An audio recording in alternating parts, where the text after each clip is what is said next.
Sadly,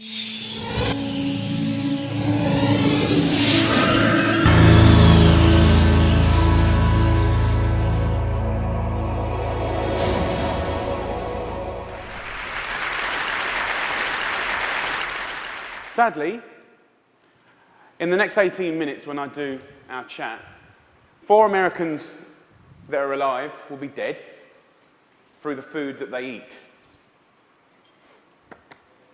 My name's Jamie Oliver. I'm 34 years old.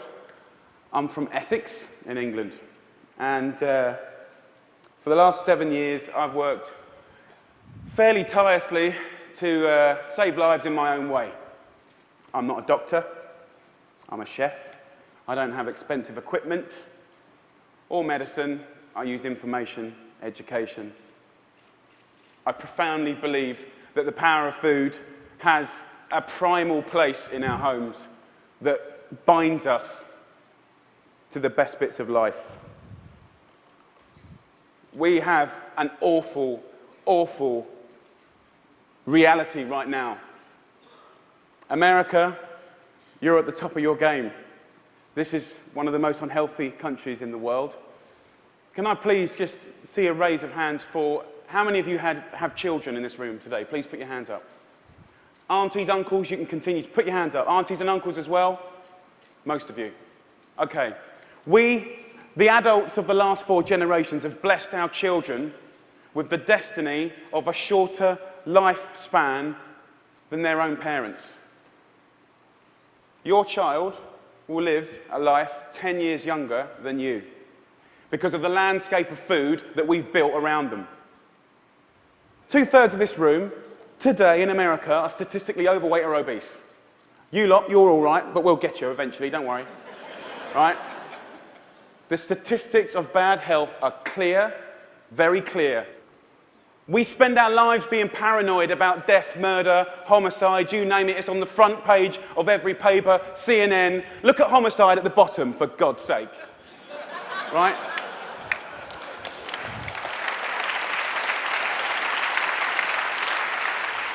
Every single one of those ones in the red is a diet-related disease. Any doctor, any specialist will tell you that. Fact. Diet-related disease is the biggest killer in the United States right now, here today. This is a global problem. It's a catastrophe. It's sweeping the world. England is right behind you, as usual.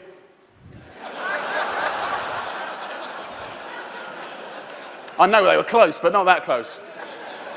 We need a revolution. Mexico, Australia, Germany, India, China, all have massive problems with obesity and bad health. Think about smoking. It costs way less than obesity now. Obesity costs you Americans 10% of your healthcare bills, $150 billion a year. In 10 years, it's set to double, $300 billion a year. And let's be honest, guys, you ain't got that cash. I came here to start a food revolution that I so profoundly believe in. We need it. The time is now. We're in a tipping point moment. I've been doing this for 7 years. I've been trying in America for 7 years. Now is the time when it's ripe. Ripe for the picking. I went to the eye of a storm. I went to West Virginia, the most unhealthy state in America. Or it was last year. We've got a new one this year, but we'll work on that next season. Huntington, West Virginia, beautiful town. I wanted to put heart and soul and people, your public, around the statistics that we've become so used to. I want to introduce you to some of the people that I care about, your public, your children. I want to show a picture of my friend Brittany. She's 16 years old. She's got 6 years to live because of the food that she's eaten. She's the 3rd generation of Americans that hasn't grown up in a food environment where they've been taught to cook at home or in school, or her mum, or her mum's mum. She has 6 years to live. She's eating her liver to death. Stacey, the Edwards family. This is a normal family, guys. Stacey does her best, but she's 3rd generation as well. She was never taught to cook at home or at school. The family's obese. Justin here, 12 years old, he's 350 pounds. He gets bullied, for God's sake. The daughter there, Katie, she's 4 years old. She's obese before she even gets to primary school. Marissa, she's all right. She's one of your lot. But you know what? Her father, who was obese, died in her arms. And then the second most important man in her life, her uncle, died of obesity. And now her stepdad is obese. You see, the thing is, obesity and diet-related disease doesn't just hurt the people that have it, it's all of their friends, families, brothers, sisters. Pastor Steve, an inspirational man, one of my early allies in Huntington, West Virginia. He's at the sharp knife edge of this problem. He has to bury the people, okay? And he's fed up with it. He's fed up with burying his friends, his family, his community. Come winter, 3 times as many people die. He's sick of it. This is preventable disease, waste of life. By the way, this is what they get buried in. We're not geared up to do this. Can't even get them out the door, and I'm being serious. Can't even get them there, forklift. Okay, I see it as a triangle, okay? This is our landscape of food. I need you to understand it. You've probably heard all this before, but let's just go back over it. Over the last 30 years, what's happened that's ripped the heart out of this country? Let's be frank and honest. Well, modern day life. Let's start with the main street. Fast food has taken over the whole country, we know that. The big brands are some of the most important powers, powerful powers in this country. Supermarkets as well. Big companies, big companies. 30 years ago, most of the food was largely local and largely fresh. Now, it's largely processed and full of all sorts of additives, extra ingredients, and you know the rest of the story. Portion size is obviously a massive, massive problem. Labelling is a massive problem. The labelling in this country is a disgrace. They want to self-police themselves. The industry want to self-police themselves. What, in this current climate? They don't deserve it. How can you say something is low fat when it's full of so much sugar? Home. The biggest problem with the home is that used to be the heart of passing on food culture, what made our society. That ain't happening anymore. And you know what, as we go to work and as life changes and as life always evolves, we kind of have to look at it holistically, step back for a moment and readdress the balance. It ain't happening, it hasn't happened for 30 years, okay? I want to show you a situation that is very normal right now, the Edwards family. Let's have a talk. This stuff goes through you and your family's body every week. And I need you to know that this is going to kill your children early. How are you feeling? I'm just feeling really sad and depressed right now. That, I want my kids to succeed in life, and this isn't gonna get them there. But I'm killing them. Yes, you are. You are. But we can stop that. Normal. Let's get on schools, something that I'm fairly much a specialist in. Okay, school. So what is school? Who invented it? What's the purpose of school? School was always invented to arm us with the tools to make us creative, be able to do wonderful things, make us earn a living, etc., etc., etc. It's been kind of in this sort of tight box for a long, long time, okay? But we haven't really evolved it to deal with the health catastrophes of America, okay? School food is something that most kids, 31 million a day actually, have twice a day, more than often, breakfast and lunch, 180 days of the year. So you could say that school food is quite important, really, judging the circumstances.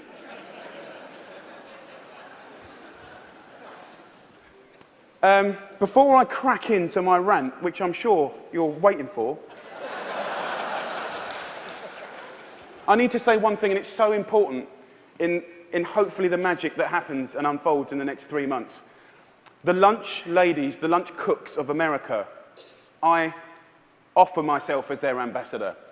I'm not slagging them off. They're doing the best they can do. They're doing their best. But they're doing what they're told, and what they're being told to do is wrong.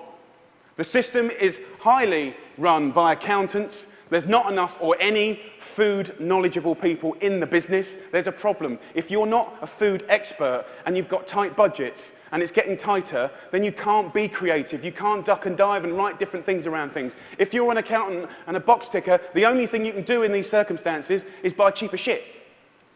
Now, the reality is the food that your kids get every day is fast food. It's highly processed. There's not enough fresh food in there at all. You know, the amount of additives, E-numbers, ingredients you wouldn't believe. There's not enough veggies at all. French fries are considered a vegetable. Pizza for breakfast. They don't even get given crockery. Knives and forks, no, they're too dangerous. There's scissors in the classroom, but knives and forks, no. And the way I look at it is if you don't have knives and forks in your school, you're purely endorsing, from a state level, fast food, because it's handheld. And yes, by the way, it is fast food. It's sloppy joes, it's burgers, it's wieners, it's pizzas, it's all of that stuff. 10% of what we spend on healthcare, as I said earlier, is on obesity, and it's going to double. We're not teaching our kids. There's no statutory right to teach kids about food, elementary or secondary school, okay? We don't teach kids about food, right? And this is a little clip from an elementary school, which is very common in England. Who knows what this is? Potatoes. Potato? So you think these are potatoes? Do you know what that is? Do you know what that is? Broccoli. What about this? Our good old friend. Do you know what this is, honey? Celery. No. What do you think it is, darling? Onion. Onion, no. Immediately you get a really clear sense of, do the kids know anything about where food comes from? Who knows what that is? Pear. What do you think this is? I don't know. If the kids don't know what stuff is, then they will never eat it. Normal. England and America. England and America. Guess what fixed that? Guess what fixed that? 2 one-hour sessions. We've got to start teaching our kids about food in schools, period.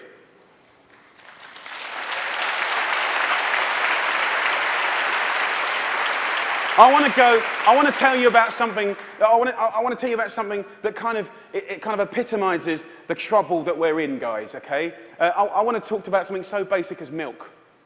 Every kid has the right to milk at school. Your kids will be having milk at school, breakfast and lunch, right? They'll be having 2 bottles, okay? And most kids do. But milk ain't good enough anymore because someone at the milk board, right, and don't get me wrong, I support milk, but someone at the milk board probably paid a lot of money for some geezer to work out that if you put loads of flavourings and colourings and sugar in milk, right, more kids will drink it. Yeah. And obviously, you know, now that's going to catch on. The Apple board is going to work out that if they make toffee apples, they'll eat more apples as well. Do you know what I mean? For me, there ain't no need to flavour the milk, okay? There's sugar in everything. I know the ins and outs of those ingredients. It's in everything. Even the milk hasn't escaped the kind of modern day problems. There's our milk, there's our carton. In that is nearly as much sugar as one of your favourite cans of fizzy pop, and they're having 2 a day. So, let me just show you. We've got one kid here having, you know, 8 tablespoons of sugar a day, you know. There's your week, there's your month, and I've took the liberty of putting in just the 5 years of elementary school sugar, just from milk.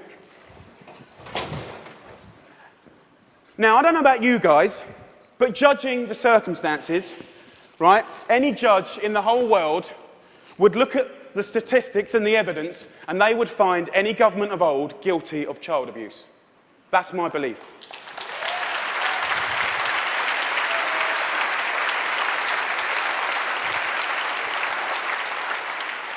Now, if I came up here, and I wish I could come up here today, and hang a cure for AIDS or cancer, you'd be fighting and scrambling to get to me. All this bad news is preventable. That's the good news. It's very, very preventable. So let's just think about, we've got a problem here, we need to reboot. Okay, so in my world, what do we need to do? Here's the thing, right? It cannot just come from one source. To reboot and make real, tangible change, so that I can look you in the white of the eyes and say, in 10 years' time, the history of your children's lives, happiness, and let's not forget, you're clever if you eat well, you know, you're going to live longer, all of that stuff, it will look different, okay? So, supermarkets. Where else do you shop so religiously? Week in, week out. How much money do you spend in your life in a supermarket? Love them. They just sell us what we want, all right. They owe us to put a food ambassador in every major supermarket. They need to help us shop. They need to show us how to cook quick, tasty, seasonal meals for people that are busy. This is not expensive. It is done in some, and it needs to be done across the board in America soon and quick. The big brands, you know, the food brands, need to put food education at the heart of their businesses. I know, easier said than done. It's the future. It's the only way. Fast food. With the fast food industry, you know, it's very competitive. I've had loads of secret papers and dealings with fast food restaurants. I know how they do it. I mean, basically, they've weaned us on to these hits of sugar, salt, and fat, and X, Y, and Z, and everyone loves them, right? So these guys are going to be part of the solution, but we need to get the government to work with all of the fast food purveyors and the restaurant industry, and over a 5, 6, 7 year period, wean us off the extreme amounts of fat, sugar, fat, and all the other non-food ingredients. Now, also, back to the sort of big brands, labelling, I said earlier, is an absolute farce and has got to be sorted. Okay, school. Obviously in schools, we owe it to them to make sure those 180 days of the year, from that little precious age of 4 to 18, 20, 24, whatever, they need to be cooked proper, fresh food from local girls on site, okay? There needs to be a new standard of fresh, proper food for your children. Yeah?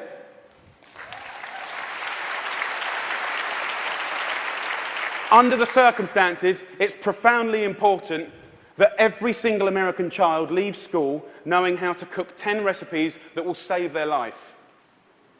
Life skills. That means that they can be students, young parents, and be able to sort of duck and dive around the basics of cooking no matter what recession hits them next time. If you can cook, recession money doesn't matter. If you can cook, time doesn't matter. The workplace, we haven't really talked about it.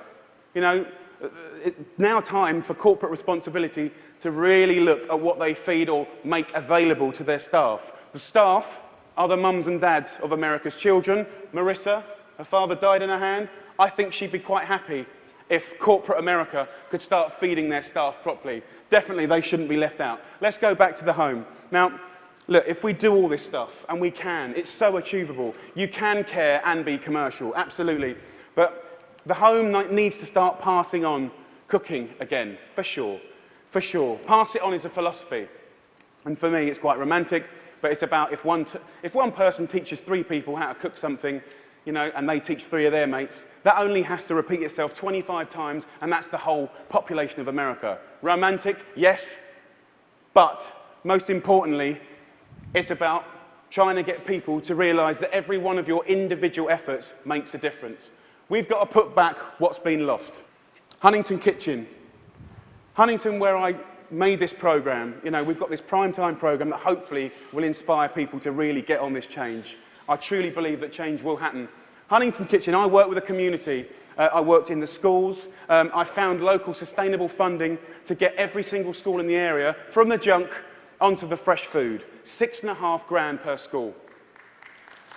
That's all it takes, $6.5 grand per school.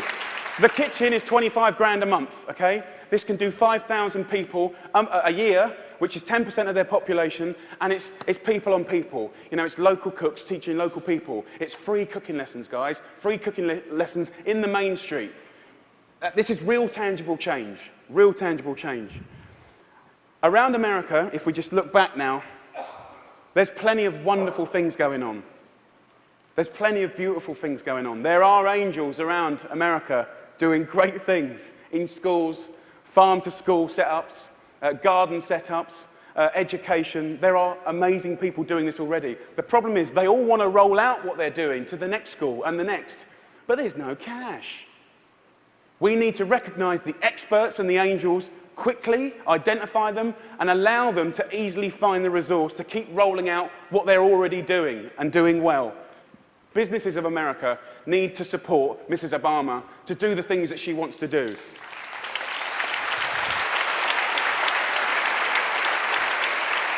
And look, I know it's weird having an English person standing here before you talking about all this. All I can say is I care. I'm a father, and I love this country. And I believe truly, actually, that if change can be made in this country, beautiful things will happen around the world. If America does it, I believe other people will follow. It's incredibly important.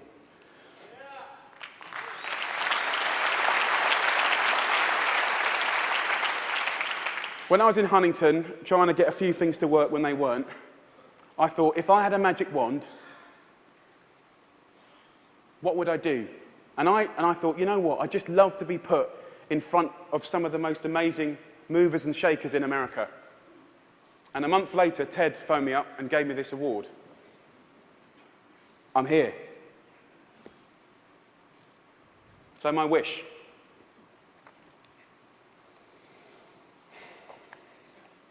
Dyslexic, so I'm a bit slow.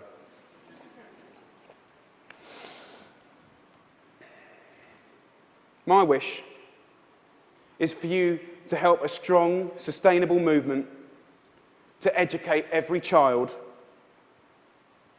about food, to inspire families to cook again, and to empower people everywhere to fight obesity.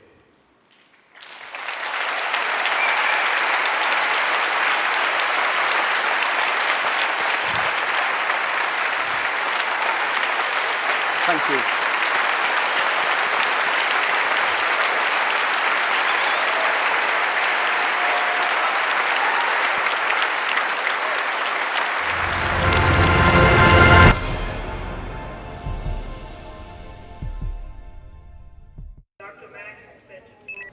Hey, the baby's here. Oh, let Grandma see it. Oh, I was looking. Okay. Adorable. Look at that. Is it a grandson? I didn't scroll down that far.